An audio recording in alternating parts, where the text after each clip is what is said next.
We have got a very welcome correspondence from a UK column viewer whose name I won't be giving, but let's bring up her email to us. She's been speaking to her local constituency member of parliament. Always worth reminding our overseas viewers that unlike many of your systems, we do have these geographical constituencies, which means that you have a nominated legislator who represents you and who has, in theory, to respond to your concerns. Now, this lady's MP is actually a front bencher in the opposition, Jeff Smith. And she says, I have an ongoing correspondence with him about the World Health Organization. This, of course, though she was quite wise perhaps not to mention it in the correspondence much, was predicated upon James Roguski's and our own Mark Anderson's work on the International Pandemic Treaty and international health regulations, particularly the IPT in this side. And she says, I believe much of what my Member of Parliament says is factually wrong. We'll be seeing in a moment what she thinks is wrong, and we'll be replying to him. Yes, always continue your chain of correspondence with your MP. Don't be fobbed off.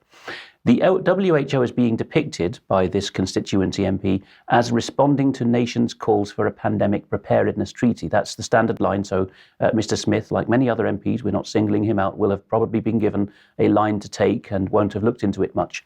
Well, this, of course, might be the case, admits our viewer, with the right people primed in the right places. You know, it really might be countries saying, would you mind awfully mounting a takeover in the name of world peace and health? So our viewer will be asking him, who asked for this, what agencies, what individuals, what reports, what processes he's referring to. Don't let them off that lightly. Now, let's see what she says next, which is even more interesting. Most importantly, he tells me that no deadlines will come up for at least another year. I believe this to be false. Again, not banging a drum here, but taking a sage approach, evaluating what you get back every time, Brian, which is your advice. He also does not answer my question about what his party's position is, Labour in his case. He seems to be speaking as an individual. Of course, Brian, that's the constitutionally correct position. Before the mid-19th century, that was the only thing your Member of Parliament was when we didn't have party whipping. But this is very useful. He's on the hook as an individual.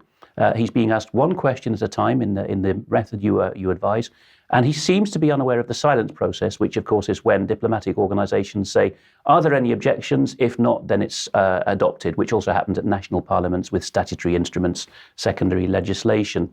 Let's see then, we won't go through all this, but if people wish to pause the screen at this point, they will see that everything in Mr. Smith's reply to our viewer, which she has put in red, is things that she has her doubts about the veracity of.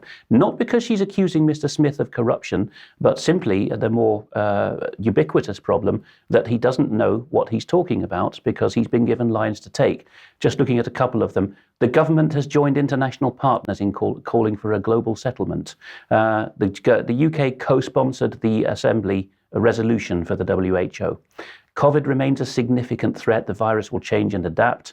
And therefore, with the rider, I believe, Mr. Smith says, pandemic preparedness must be taken seriously as a matter of national security. Britain leads the world, of course, Brian, in having a health security agency, formerly the public health bodies for England. Protecting national sovereign rights is distinctly still possible. And it's not a conspiracy, but this process in Geneva is based on the very basis of international cooperation. We'll see where this goes, but it's rather telling that members of parliament do seem to speak as individuals when they get onto this point. And we're going to play a couple of minutes of video at the end of this, which doesn't exactly go with that, I'll be honest, but it was circulated again last week by Hrvoje Moric, the very excellent Geopolitics and Empire podcaster. I always recommend people consume everything that he puts out. Here, a couple of years ago, he's talking to an author, Todd Miller, about why it is that all of the West's blocks of countries and individual countries, Japan, the two North American giants, the United Kingdom and the European Union in particular, why they seem to coordinate so much. The focus of this interview from 2021 was on borders, but you will see a lot of commonalities here with how countries club together at UN side bodies like the Geneva WHO and what end they have in mind. Think particularly about what enemy they're putting in the frame as you hear Todd Miller speak. The way that European Union officials, Australian officials, United States officials, Canadian officials, you name it, start talking to each other in these summits, it becomes quite clear that this what they're doing is just constructing these parts of this bigger, much more massive apparatus than I could even fathom that was going on. And I actually knew about this stuff like going into this. So that's like when you talk about the 77 border walls.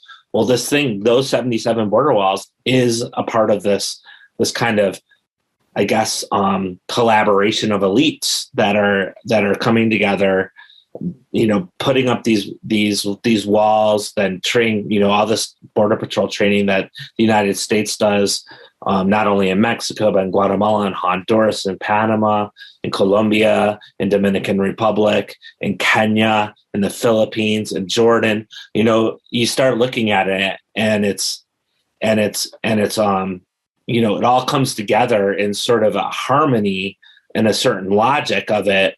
Like I started imagining it as a scaffolding, right? A scaffolding of these many border systems that keeps a system in place, a globalized system, maybe the global economy in the sense where certain small portion of people keep getting richer and many others keep getting poorer, right? A global economy that's produced 2,200 billionaires and who have more wealth than 4.6 billion people.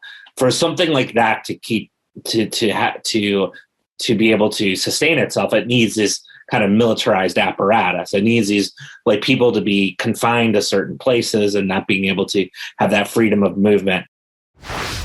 So the militarized and security apparatus is the pretext.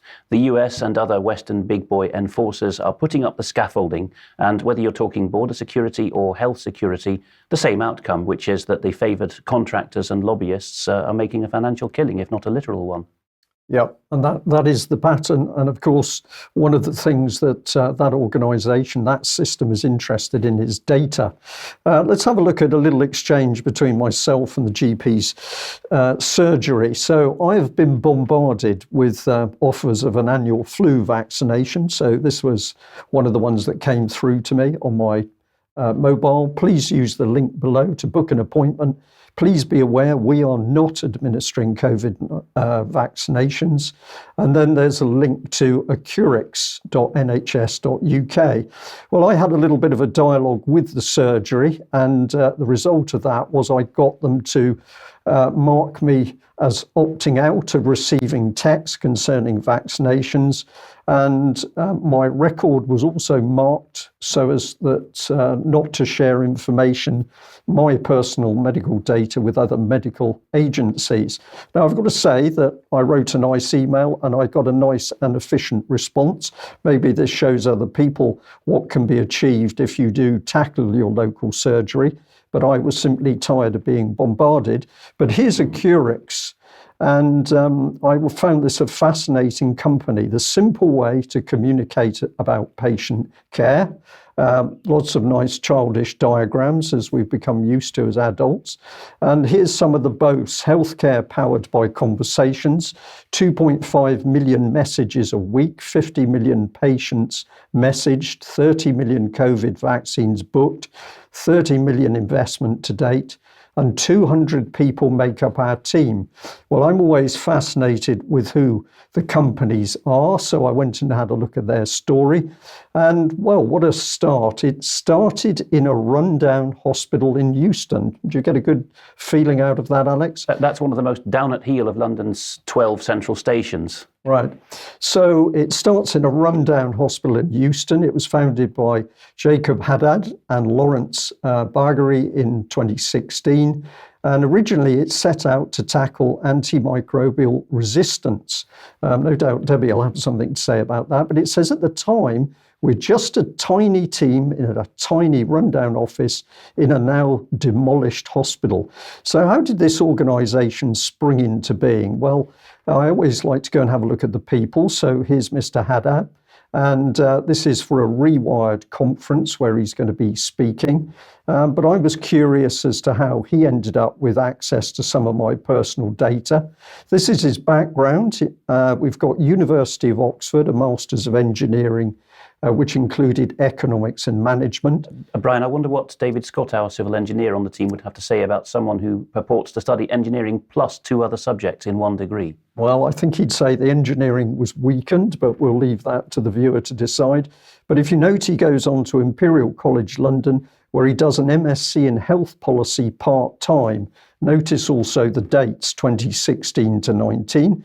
And if we go for a look for a bit more information, then it gets really interesting, because this gentleman's really a flyer. Back in 2009, he was a Rothschild researcher, and then he jumps up to tackling antimicrobial resistance as cohort 6 with an organization called Entrepreneur First. So this is an individual who seems to come out of university, and the next minute he's into developing a multi-million-pound company. Got spotted first, as Oliver Letwin did as well, the Tory grandee by Rothschild. Okay, so let's just follow it through. So we're going to go to Entrepreneur First, where the red arrow is showing you at the moment. So here's Entrepreneur First, and it says, we invest in exceptional people to build companies with global impact. But the strange thing about this organization is when I looked, I couldn't really see who these people were. So perhaps our audience can help with this. But this is about investing in individuals in order to create super successful companies. Every one of our founders is hand chosen for their skills, behaviors, and potential. If you're one of them, we'll give you the ideal environment to trial co-founding partnerships and test ideas at a rapid pace. Plus, we give you access to, quote, a global network of founders, advisors, and investors. But quite who's running this organization wasn't so easy to see. But you can see the power of it, over 600 companies and over $10 billion. So it appears that when your health data is shared, you see a text, but actually what is behind it is a very interesting company in this instance, which is hoovering up medical data. And of course, many people are simply not aware of that. And before I just ask Debbie for a brief comment, also bring up this one, which Debbie found a few days ago, the Giant Health 2023, Europe's largest, most valuable annual festival of high-tech innovation. There you are, Debbie. What's your take on data being put out to Accurx and this big company that helped create it?